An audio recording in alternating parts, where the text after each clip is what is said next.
Merci. La parole est maintenant à Monsieur Franck Menonville. Merci Madame la Présidente. Monsieur le Ministre, mes chers collègues, au début du XIXe siècle, derrière John Ludd, les artisans tisserands anglais se soulevèrent contre l'introduction du métier à tisser. La colère populaire se focalisa sur les machines au motif qu'elles risquaient de priver les travailleurs de leur emploi. Depuis lors, nos économies se sont numérisées, mondialisées. Les données du problème ont radicalement changé, mais les mêmes craintes ressurgissent immanquablement.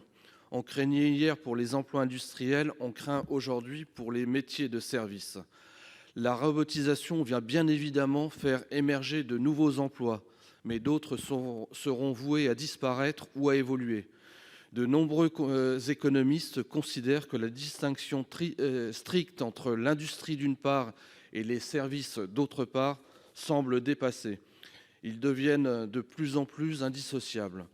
Plusieurs tendances sont à l'œuvre, comme le développement de l'économie de la fonctionnalité, qui privilégie la prestation d'un service à l'acquisition d'un bien, l'éclatement des chaînes de production parmi une multitude d'acteurs, ou encore la montée en puissance du travail intérimaire considéré comme service, même lorsqu'il concerne la production industrielle. La compétitivité exige que nous soyons à la pointe de ces développements technologiques. Cette mutation ne peut se faire sans un accompagnement individuel et une mise en place de formations adaptées des personnels concernés. Monsieur le ministre, pouvez-vous nous préciser comment comptez-vous accompagner cette mutation ? Quelles mesures entendez-vous mettre en place pour soutenir la création d'emplois et corollairement compenser les pertes ?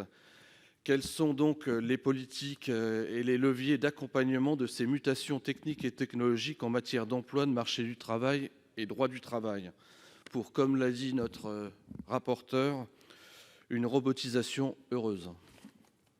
Merci, Monsieur le Ministre. Merci Madame la Présidente. Monsieur le sénateur Menonville, la question que vous posez au fond est celle du solde en termes d'emploi, ou en tout cas de comment on fait en sorte que le solde en termes d'emploi soit positif. J'y reviendrai peut-être tout à l'heure, je l'ai évoqué dans mon propos liminaire. Quel est le constat?